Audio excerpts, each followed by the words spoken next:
आज मैं इस वीडियो में जो टॉपिक जो बताना चाहती हूँ जो पब्लिक के हित में है और पब्लिक को इसको समझना बहुत ज़रूरी है कि अपना देश में चल क्या रहा है और अपना देश में रिस्पॉन्सिबल कौन है। अगर कोई भी घटना घटता है या कोई भी प्रॉब्लम्स होता है तो हमको किसको ब्लेम करना चाहिए। इंडिया में क्या हुआ, जनरली हम लोग पॉलिटिकल पार्टी को ही ज़्यादातर सपोर्ट करते हैं और इंडिपेंडेंट कैंडिडेट को बहुत ही कम सपोर्ट किया जाता है।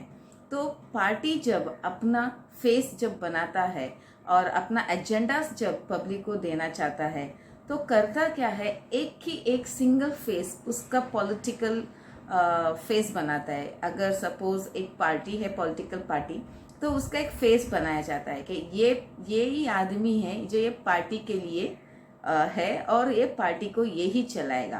तो बाकी के जितने भी एमपीज, एमएलएज, इनका कोई ज़्यादा कोई रोल होता नहीं है। और पिछले वीडियो में भी जैसे मैंने बताया था कि हम लोग जब भी वोट करते हैं तो हम पॉलिटिकल पार्टी या पॉलिटिकल एजेंडास या पॉलिटिकल फेस को देखते हुए ही हम वोट करते हैं। आज प्रॉब्लम क्या हो रहा है, जब पब्लिक लीडर को ब्लेम कर रहे हैं कि एक्स लीडर ने कोई चीज़ कर नहीं पाए या वाई हमारे देश में कुछ चीज़ हो नहीं पाया है या इंटरनेशनली या नेशनली हेल्थ का प्रॉब्लम्स या हेल्थ केयर्स को नहीं किया गया है, वुमेन को नहीं संभाला गया है या प्रॉपर रोड्स नहीं है, प्रॉपर ब्रिजेस नहीं है, स्ट्रीट लाइट्स नहीं है। कंट्रीज में बहुत सारे छोटे छोटे गांव है जिसमें स्ट्रीट लाइट्स भी नहीं है और बहुत सारे बेसिक सुविधा भी नहीं दिया गया है। तो हम क्या करते हैं, डायरेक्टली एक पॉलिटिकल पार्टी के जो फेस है, जो चीफ फेस है, उसी को हम ब्लेम करते हैं। हमारे कॉन्स्टिट्यूशंस को हमको पढ़ेंगे तो आपको एक चीज बहुत क्लियर होगा। कॉन्स्टिट्यूशंस का भी मैं बात नहीं कर रही हूँ इधर। जब आप लोग अपने कॉन्स्टिट्यूएंसी में एमपी इलेक्शंस के लिए वोट करते हो तो आप उधर का फेस को देखते हुए वोट करना चाहिए। मगर पार्टी करता क्या है, उनको ये भी नहीं पता रहता कि उधर का फेस क्या है। मोटा मोटा उनको नाम पता जरूर रहता है कि ही इज द पर्सन जो इस पार्टी को रिप्रेजेंट कर रहा है। मगर इन रियलिटी होता क्या है, वो जो लोग जब वोट करते हैं तो उस पर्सन के कैलिबर के ऊपर उन लोग वोट करते नहीं है। उसका कोई इंडिपेंडेंट कैलिबर को जांचा नहीं जाता है, आई मीन जजमेंट नहीं लिया जाता है उस चीज का कि वो कितना पावरफुल है या कितना स्किल्ड है या कितना वो काम करने का क्षमता रखता है, कितना पब्लिक कोऑर्डिनेशन वो कर सकता है, इससे पहले उसने कितना सोशल वर्क किया है या कितने उसने पब्लिक के लिए काम किया है। ये सब चीज़ों में पब्लिक ज़्यादा ध्यान देता नहीं है, सिर्फ पॉलिटिकल पार्टी के सिंबल्स के ऊपर ध्यान दिया जाता है। मगर आज का सिचुएशन में हुआ क्या है, आज हम एक ही लीडर को हम लोग सभी मिलके ब्लेम करते हैं। मगर इसका रीजन, इस चीज का अगर हम रीजन सोचेंगे कि कौन है, किसने इस चीज को बढ़ोतरी दिया है, डेफिनेटली हम कॉमन पब्लिक ही है।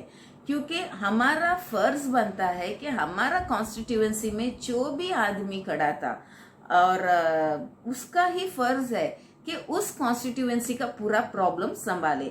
सपोज अभी आपका एक कॉन्स्टिट्यूएंसी है और उधर हॉस्पिटल नहीं है, तो वो हॉस्पिटल बनाना किसका काम है, पीएम का काम है या एमपी का काम है, ये आपको देखना पड़ेगा।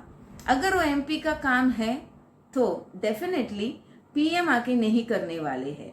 इनफैक्ट मैं आपको एक बात बताती हूँ, पीएम को हम लोग इलेक्ट करते नहीं है, हम सिर्फ एमपी को इलेक्ट करते हैं और एमपी मिलकर पीएम को इलेक्ट करते हैं। ये वीडियो मैं आज इसलिए बना रही हूँ कि हमको पता चलना चाहिए कि हमारा राइट्स क्या है, हमको किससे क्या मांगना चाहिए। आज देश में प्रॉब्लम ये हो रहा है कि हमने वोट किसी और को दिए और एक्सपेक्टेशंस ऑफ दैट वोट किसी और से करना चाहिए और ब्लेम किसी और को किया जा रहा है। क्योंकि इसमें कॉमन पब्लिक का गलती इसलिए नहीं है क्योंकि जब वोट मांगा गया था उस टाइम कॉन्स्टिट्यूएंसी में जो एमपी खड़े हैं उनका फेस ज्यादातर नहीं दिखाते हुए कौन इस पार्टी का लीडर बनने वाला है, उनके फेस के ऊपर ही वोट को मांगा गया था। तो आज प्रॉब्लम क्या हो रहा है, जब देश में प्रॉब्लम आ गया है तो लोग जो head of the political party है या हेड जिनको हमने नहीं एमपीज ने इलेक्ट किया है, आज हम उनको ब्लेम कर रहे हैं। मैं इस वीडियो को क्यों अपलोड कर रही हूँ कि आपको आपका राइट्स और आपको आपका हक किधर जाके जताना चाहिए ये आपको पता होना बहुत ही ज़रूरी है। अगर आप बोलेंगे पीएम एक काम करना चाहिए तो पीएम का कितना रिस्पॉन्सिबिलिटी है ये सभी सिटीजन को पता होना बहुत ज़रूरी है। एमपी का कितना रिस्पॉन्सिबिलिटी, अभी जब इलेक्ट करते हैं तो कॉमन पब्लिक के माइंड में एक ही रहता है कि यही पॉलिटिकल पार्टी है जो हमारा पूरा प्रॉब्लम को सॉल्व करने वाला है। जब पॉलिटिकल पार्टी फंक्शन कैसा करता है, पॉलिटिकल पार्टी क्या करता है, अपना वोट को लेने के लिए पूरी प्रकार से अपना जो ग्रास रूट लेवल में पूरा प्रकार से उन लोग पहले टैप करते हैं, मगर एवरीवेयर उन लोग एक ही फेस को दिखाते हैं कि यही है जो इंडिया को बचा सकते हैं, जो अपने देश को बचा सकते हैं, जो लोगों को बचा सकते हैं। यही एक लीडर है जो सबसे ब्रिलियंट है और जो सभी काम कर सकता है। ये एक प्रमोट किया जाता है एक फेस को। अभी वही फेस को हर जगह में ग्रास रूट लेवल से लेकर हाई अपर लेवल तक ये एक प्रोग्राम किया जाता है और पब्लिक को क्या लगता है कि पार्टी जो है वो उसको चलाने वाला वही फेस है और वही एक फेस है जो देश चलाएगा।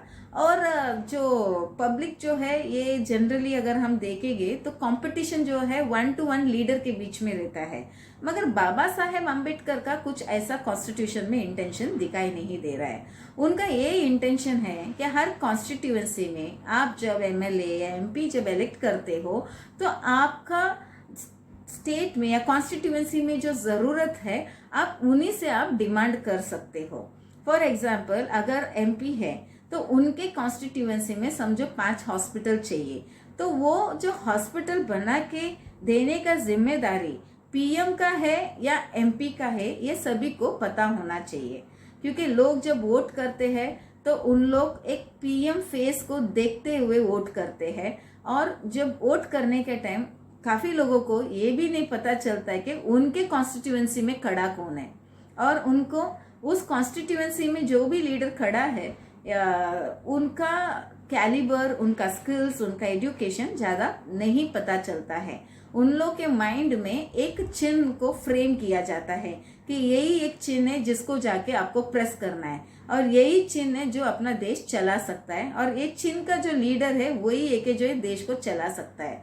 बाबा साहेब अम्बेडकर का ये इंटेंशन कभी भी नहीं था। उनको हमेशा ही पता था कि ये देश को अगर एक पार्टी या एक आदमी के हाथ में दिया जाए और आदमी गलत है या नहीं कर पा रहा है, परफॉर्म नहीं कर पा रहे देश के लिए, तो पूरा देशवासियों को एक प्रॉब्लम होगा।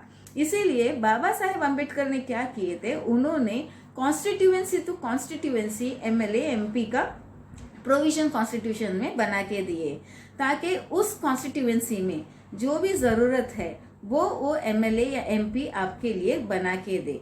और एक बात क्या है कि लोगों को एक बार इलेक्शन हो जाता है और जब कोई पॉलिटिकल पार्टी जीत जाता है तो उनको लगता है कि वही लोग जीत गए, मगर उनका एरिया उतना ही गंदगी में रहता है, उनके बच्चे भी वैसे ही रहते हैं, उसमें भी ज़्यादा ग्रोथ नहीं रहता है, कोई ज़्यादा लीडरशिप क्वालिटी के बच्चों को ग्रोथ नहीं दिया जाता है। और एक बात है कि उधर किसी भी प्रकार का सैनिटेशन हाइजीन कंडीशन भी दिया नहीं जाता है। बहुत सारे आज सालों साल से इतने समय होने पर भी किधर भी एमपी या एमएलए बहुत स्पेसिफिकली आके कोई एरिया को ज़्यादा डेवलप नहीं कर रहे। और एक चीज़ जो कॉमन पब्लिक को क्या करना चाहिए, फर्स्ट थिंग, कभी भी कोई भी प्रॉब्लम है तो वो पीएम आके नहीं सॉल्व करने वाले हैं, क्योंकि आप लोगों ने पीएम को कभी भी इलेक्ट किया ही नहीं है। आप लोगों ने एमपी को या एमएलए को इलेक्ट किया है और आपका प्रॉब्लम्स है तो आपको एमएलए, एमपी, कॉरपोरेटर इन्हीं लोगों से आपको मांग करना चाहिए। ये पीएम को सभी एमपी मिलकर पीएम को इलेक्ट करते हैं, मगर इसका रीज़न क्या है कि एक पीएम जो बन जाता है और बाकी सब उन्हीं को इलेक्ट करते हैं। इसका एक रीज़न ऐसा हुआ, भले बाबा साहेब अम्बेडकर का मेजर इंटेंशन नहीं था, मगर ये जो पॉलिटिकल पार्टी है, इन लोग ने अपना पॉलिटिकल पार्टी को इतने ग्रास रूट लेवल तक फ्लोट करते हैं, हर लोगों को दिमाग में एक लीडर और एक चिन्ह को प्रमोट किया जाता है और उसको रखा जाता है कि यही चिन्ह है, यही लीडर है जो तुम्हारा पूरा दुख को खत्म करने वाला है, वही एक मेसाया है जो देश को आगे बढ़ा के लेके जाएगा। इस चीज को समय के साथ फीड किया जाता है, लाइक जैसे आपके एक कंप्यूटर में जैसा एक डेटा फीड किया जाता है, उसी तरह से इस इंफॉर्मेशन को भी ह्यूमन बीइंग के अंदर फीड किया जाता है। ये कोई नया तरीका नहीं है, सालों साल से, हजारों साल से ये तरीका चलता आ रहा है ऑल ओवर द वर्ल्ड में। और कॉमन पब्लिक को क्या, हमेशा कॉमन पब्लिक क्या सोचते हैं कि हमारे जिंदगी में एक मिसाया आए, एक कोई सुपर लीडर आए और इनका पूरा गरीबी को हटा के दे दे। ऐसा कोई भी चमत्कार नहीं होने वाला है। हर आदमी को, हर सिटीजन को देश का सतर्क रहना पड़ेगा उनके साथ क्या घटना घट रहा है। वो गरीब भी है तो अमीर बनने के लिए, आगे बढ़ने के लिए या अच्छा पढ़ाई करने के लिए उनको करना क्या चाहिए, और उनको ये भी सतर्क रहना चाहिए कि वो गवर्नमेंट से क्या डिमांड करे। पॉलिटिकल पार्टी का मेन इंटेंशन एक ही रहता है कि पूरा देश को वो चलाए, और उसका एक फेस बताते हैं, और हर देश में उनका हर स्टेट्स में उसको प्रमोट किया जाता है। लोग जब इलेक्ट करते हैं तो उनको यही लगता है कि उन्होंने जो इलेक्ट किया उस फेस को इलेक्ट किया जो हर बैनर में दिखता है। और इंडिविजुअली अगर कोई छोटा मोटा लीडर जो कैलिबर भी है, एक बार पीएम बनने के बाद वो पीएम जो बोलता है वही वो एमपी को सुनना पड़ता है, क्योंकि वो पॉलिटिकली उसी पॉलिटिकल बैनर के लोग हैं। तो जो चीफ पर्सन जो बोलता है वो बाकी को सुनना पड़ता है, उनको अच्छा लगे या नहीं अच्छा लगे। तो ये सभी प्रॉब्लम का रीजन कौन है? पॉलिटिकल पार्टी नहीं है, हम ही है, क्योंकि हमने ही हमारा कॉन्स्टिट्यूशन बराबर नहीं पढ़ा है, हमने ही हमारा लीडर को हम चुनते ही नहीं है, हम ही हैं जो हमारे हक के लिए हम सतर्क रहते नहीं है, हम ही हैं, हमको पता भी नहीं चलता कि हमको कौन सा चीज़ किससे डिमांड करना है। हमको सोशली कोई चीज़ का रेस्पॉन्सिबिलिटी हम लोग लेने के लिए तैयार तो कभी भी नहीं है। सभी सिटीजन को एक ही चाहिए, रिच टू रिचेस्ट।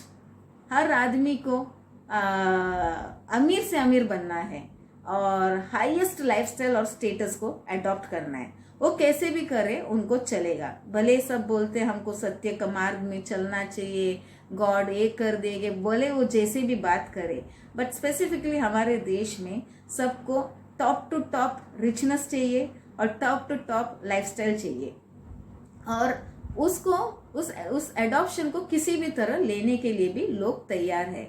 मगर एक कॉमन पब्लिक का जो बिलीफ है कि पॉलिटिकल लीडर या पॉलिटिशियंस आके उनका प्रॉब्लम सॉर्ट आउट करने वाले हैं, वो it is not going to happen जब तक आपके पास आपका कोई भी डिटेल्स नहीं है। जैसे हर एमपी को, एमएलए को, कॉरपोरेटर को फंड्स अलॉट होता है, पैसे अलॉट होते हैं, और उनको बोला जाता है कि अगर ये सब काम है तो आप लोग इस पैसे से कर सकते हो। मगर पब्लिक को ही पता नहीं रहता है कि कितने पैसे अलॉट हुआ है, कब हुआ है और किस कारण हुआ है।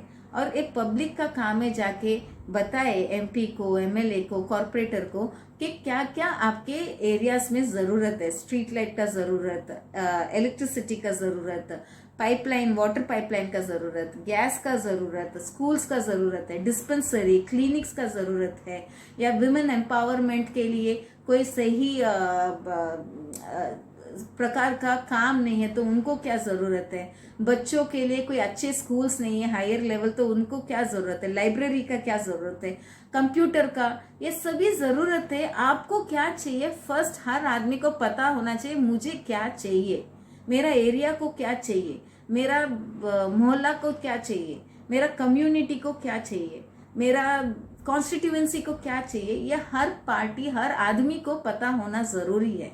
सेकंड, एक काम सभी को करना है कि कितने फंड्स अलॉट हो रहे हैं इस काम के लिए और किसके पास ये अलॉट हो रहा है। थर्ड, इसको कैसा निकाला जा सकता है और लोगों के हित के लिए इसको कैसा यूज किया जा सकता है, क्योंकि बहुत सारे फंड्स अलॉटेड और रिजर्व रहता है, मगर लोग जाके उसको ले नहीं पाते हैं और उसको यूटिलाइज नहीं करते हैं। और हर बार गवर्नमेंट को भी ब्लेम किया जाता है कि हमारे लिए इन लोग कुछ करके नहीं दे रहे। कोई भी आके आपके घर पे आके कोई करने वाले नहीं है, क्योंकि अपने इंडिया में लीडर्स को इतना अच्छा ट्रेन किया नहीं गया है। बहुत ही कम लीडर्स है जो बहुत लविंग है और बहुत अच्छे हैं, जो लोगों के लिए सोचते हैं, लोगों के लिए काम भी करते हैं। मगर मैक्सिमम ऑफ द लीडर्स जो है उनको उतना लोगों के हित में काम करने का उतना ट्रेनिंग नहीं है और उस तरह से सिखाया भी नहीं गया है, क्योंकि अपने इंडिया में बहुत कम ट्रेनिंग दिया जाता है कि हमको भला काम ही करना है, अच्छा काम ही करना है और हमको देश के लिए भी काम करना है, हमको नेशंस के बारे में पता होना चाहिए, हमको सोशल मिनट्स के बारे में पता होना चाहिए। ये सब चीज़ों का ट्रेनिंग हर माँ बाप बहुत ही कम देते हैं। अचानक एक दिन अगर उस बच्चे को उठा के लीडर बन जाते तो हम यही नहीं सोच सकते कि उनके पास पूरा पॉजिटिव गुण आना चाहिए करके, क्योंकि बचपन से जो ट्रेंड है वही वो प्रोडक्ट में लीडर होने के बाद भी वो दिखेगा। तो अगर आपको एक अच्छा लीडर चाहिए इन फ्यूचर लोगों को, तो हर लोगों को अपने घर पे अपने ही चिल्ड्रन को ट्रेन करना पड़ेगा अच्छे लीडर बनने के लिए। लीडरशिप के लिए कोई बड़ा ट्रेनिंग या कोई बड़ा क्लास लगाने का ज़रूरत नहीं है। आज तो मैं ये भी मानती हूँ कि ABCD के लिए भी लोग 5-5 लाख दे के बच्चों को सिखा रहे। तो लोगों को आज एक वहम हो गया है कि पढ़ाई मतलब बहुत कॉस्टली है। ऐसा कुछ नहीं है। अगर एक माँ बाप रिस्पॉन्सिबिलिटी लेते हैं अपने बच्चों को सिखाने के लिए, तो डेफिनेटली उन लोग अपने बच्चों को भी एक ग्रेट लीडर बना ही सकते हैं। जितने भी ग्रेट लीडर्स हुए हैं ऑल ओवर दी वर्ल्ड में, आप लोग ज़रूर उनके बैकग्राउंड पढ़ के देखिए, आपको पता चलेगा उन लोग कोई बड़ा यूनिवर्सिटी में जाके पॉलिटिक्स या कोई बड़ा सब्जेक्ट्स नहीं करके आए, बल्कि कॉमनली अपने कोई इंस्पायरेशनल गुरु के साथ या कोई उनके रिलेटिव के साथ बैठ के अपने आप को उन लोग ट्रेन करके ही लीडर बने हैं। तो लीडर बनने के लिए कोई बड़ा काम नहीं है। It is only a habit, it's only a practice and it is only a love towards a nation and love towards the public and a love towards our neighbor, that we have to have everything in common and one should और एक चीज़ है कि हर आदमी को हमको equally treat भी करने को आना चाहिए। तो आइंदा आपको जब भी कोई भी प्रॉब्लम होता है आपके कॉन्स्टिट्यूएंसी में, तो पहला रिस्पॉन्सिबिलिटी आप आपके MP को ठहराइए और MP से पूछिए कि हॉस्पिटल क्यों नहीं बना, स्कूल्स क्यों नहीं बना है और लाइब्रेरी क्यों नहीं बना है, या जो भी चीज़ों का या कोई स्ट्रीट लाइट्स क्यों नहीं हुआ है या रोड्स क्यों नहीं बना है, ये आप उनसे पूछिए, ताकि आपके हर कॉन्स्टिट्यूएंसी अगर बन पाया तो इंडिया बन जाएगा। अगर हर कॉन्स्टिट्यूएंसी के लोग अपना काम नहीं करते हैं तो इंडिया को बनाना बहुत ही मुश्किल है। एंड टुडे हम लोग काफ़ी लोगों को खो दिए हैं और काफ़ी लोगों का खोने का भी सभी को ज़रूर डर है। सो एटलीस्ट इस टाइम तो हम लोग सीरियस हो ही जाएंगे और हमारा देश चलाने के लिए भी हम एक दूसरे को सिखाएंगे, ताकि हमारे पास भी बहुत ही अच्छा देश हो, बहुत ही लविंग देश हो, जिधर दुनिया भर से लोग आना पसंद करें, क्योंकि इंडिया जो है वो बहुत रिच इन कल्चर है और रिच इन ट्रेडिशन है एंड रिच इन क्वालिटी है और हर चीज़ में इंडिया रिच है। ओनली थिंग आज हमारे पास लीडर्स जो है और उनके जो थिंकिंग जो है और उनके जो लव टुवर्ड्स अ नेशन है वो ही कम है, मगर ये सभी चीज़ एक दिन में नहीं आता है। It has to have a continuous practice and continuous बताना पड़ेगा बच्चों को कि नहीं, हमको हमारा देश से प्यार करना चाहिए।